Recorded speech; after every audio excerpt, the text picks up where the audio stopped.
भी है मुआवजा कौन देगा। दूसरी तरफ केजरीवाल साहब जो गरीबों के मसीहा बन के आए थे दिल्ली के अंदर, जिन्होंने ये नारा दिया था कि जहाँ झुग्गी वहाँ मकान, ये भी उनका भी नारा सेम था, गरीबों के बहुत हक में बोलते थे। तो यदि अगर आज ऐसा हो रहा है तो ना तो भाजपा का कोई सम्मानित सदस्य या कोई प्रवक्ता उनका यहाँ आ रहा है, लोगों से उनका गम साझा करना चाह रहा है, और आम आदमी पार्टी के चूँकि हमारे यहाँ विधायक भी हैं, वो भी नदारत हैं, कहीं ना कहीं खामोश है। गायशा पे टैक्स लगाने को मतलब तो था नहीं, किताब को अपने बच्चों की मगर लगा दे, क्योंकि सरकार के पास पैसा नहीं है, सरकार दिवालिया हो रही है। सबसे बड़ी बात, कल दिल्ली के ज़्यादातर स्कूल के बच्चे स्कूल नहीं गए क्योंकि वैन वालों की स्ट्राइक थी।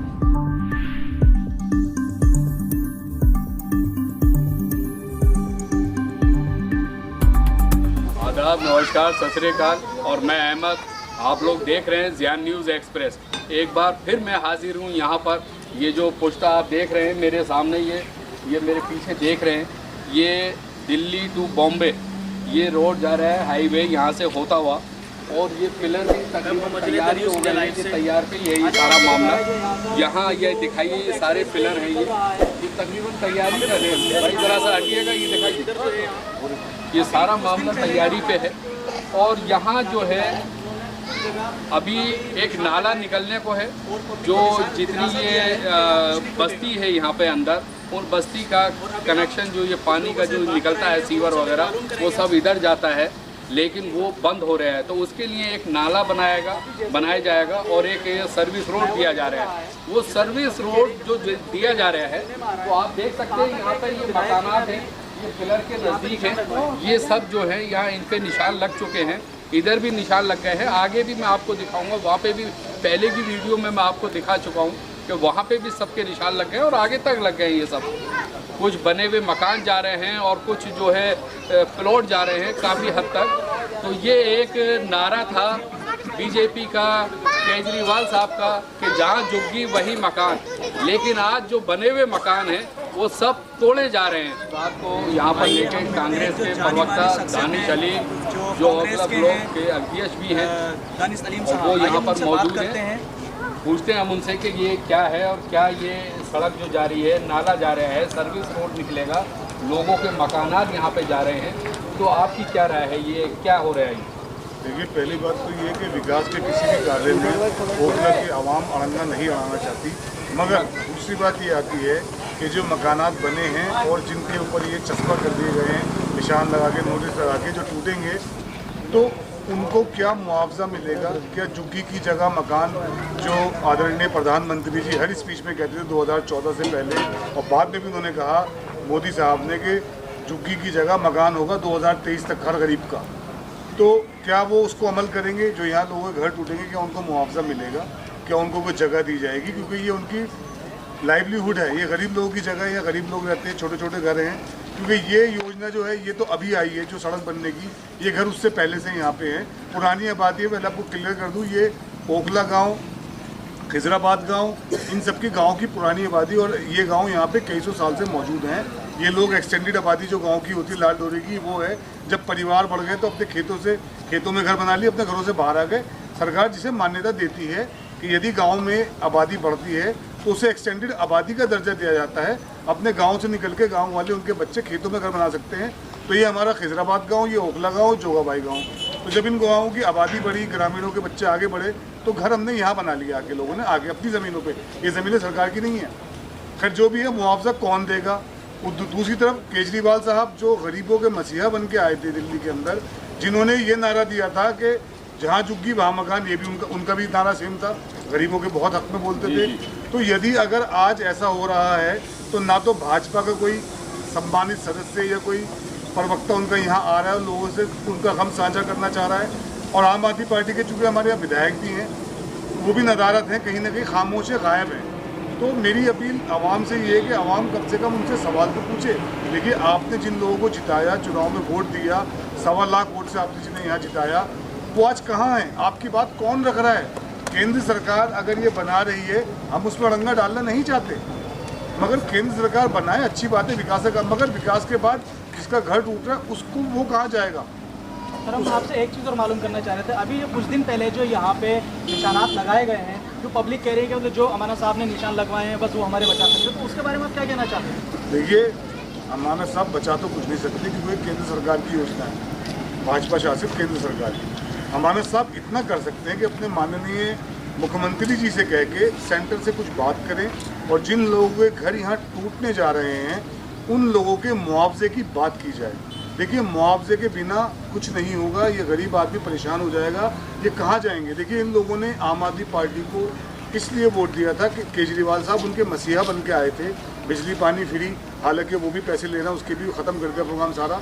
दिल्ली में बिजली पानी फ्री नहीं हुआ मगर शराब की बोतल के साथ शराब फ्री हो गई, घर घर शराब की बिक्री हो गई।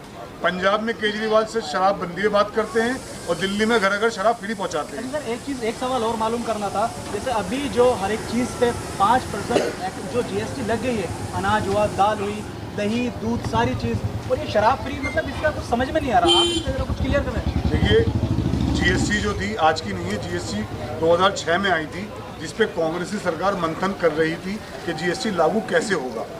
तो उसके बाद ये हुआ कि वो मंथन करते रहे मगर लागू नहीं किया। मगर अचानक जब केंद्र में भाजपा सरकार आई तो उन्होंने अलटब फैसले, अनारगत फैसले लिए और GST लागू कर दी।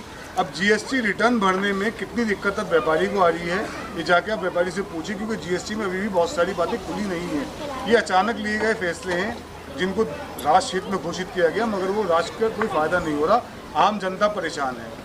तो केजरीवाल साहब के पास भी कोई दिशा और दशा लोगों को सुधारने के लिए नहीं है फिलहाल। इसी पे मैं एक सवाल और करूँगा आपसे कि अभी जो है पढ़ाई पे, शिक्षा पे टैक्स लगाए जा रहे हैं, किताबों पे, कापियों पे, बच्चों की पढ़ाइयों पे। ये मासूम बच्चे हैं, पढ़ने जाते हैं, इनकी कापी किताबें, फीस, ये सब महंगी हो रही है। भले ही 9 तक फ्री कर रखा हो, लेकिन उसके बाद उनकी फीस जमा होती है, कोर्स उनको लाना होता है। तो इस पे आप क्या कहेंगे कि राशन भी महंगा, पढ़ाई भी महंगी, आदमी जाए तो जाए कहाँ?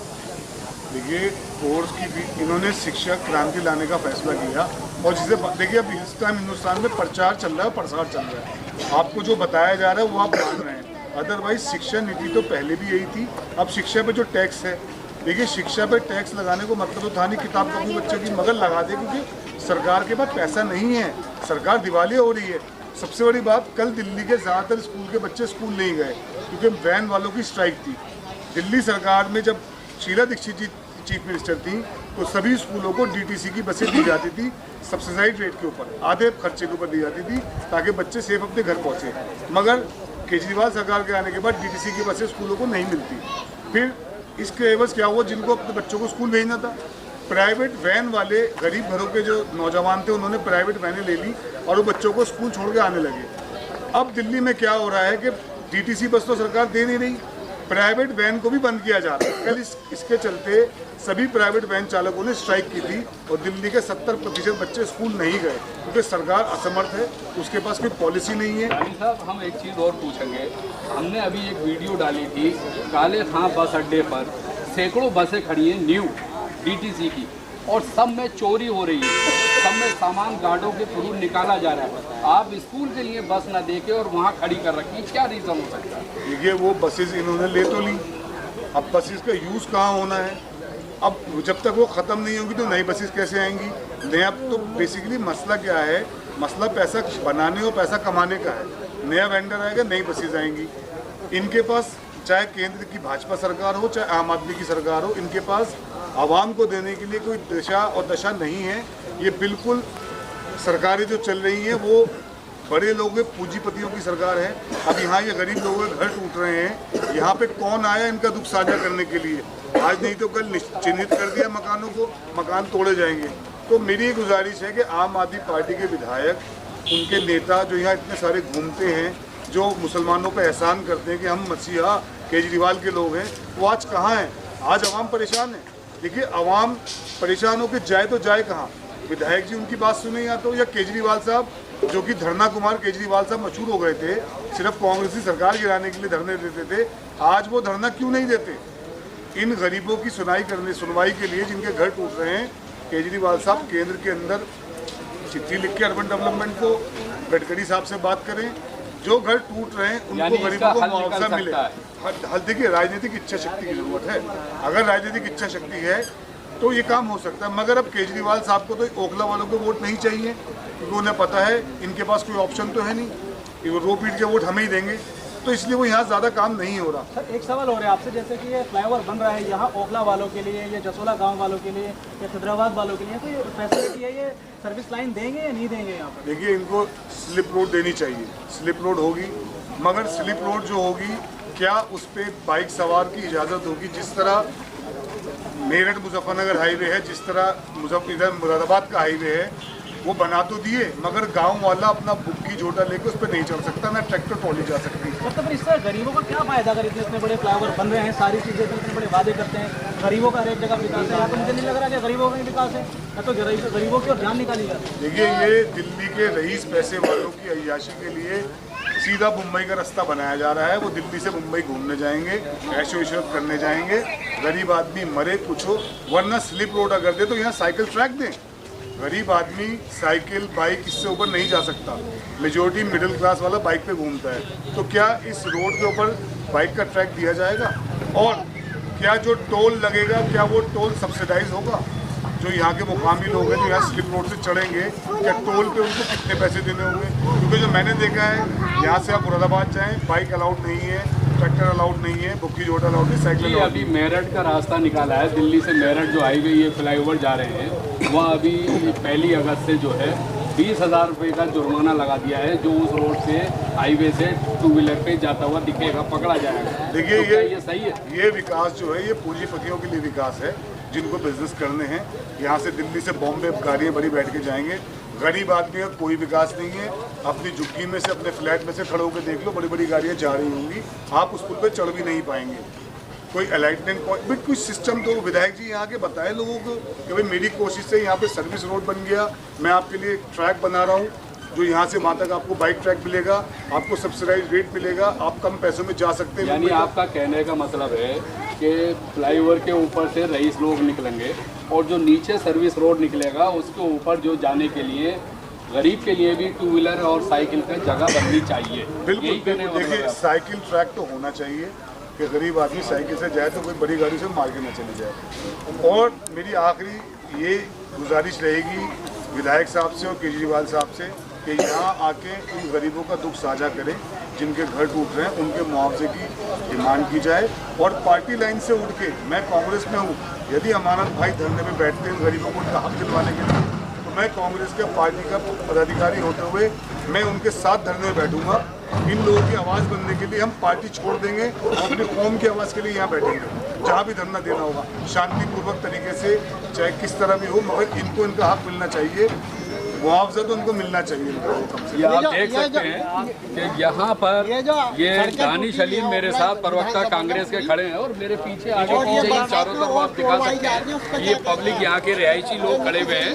और ये यहाँ पर ये इनका कहना है कि यहाँ पर जो ट्रैक बने तो साइकिल के लिए भी बने, गरीब आदमी ये कहाँ जाएंगे? ये दोनों पार्टियों का ये एक ही नारा था, जहाँ झुग्गी वही मकान, वो आज जो मकान छोटे छोटे बने हुए हैं वो निशाने पे आ रहे हैं, वो कहाँ जाएंगे? या तो उनके लिए मुआवजा दिया जाए या उनके लिए कोई इंतजाम किया जाए अलग से, या फिर वोट लेने की साजिश। इनका कहना है दानिश अलीम का कि वो अगर धरने पे बैठते हैं तो ये कांग्रेसी है, लेकिन उनके साथ बैठेंगे। यहाँ कुल मिला के यानी जनता का फायदे के लिए बात की जा रही है, जहाँ ये जनता है, जहाँ ये गरीब लोग हैं, सारे यहाँ पर फायदे के लिए है ये सारी बातें।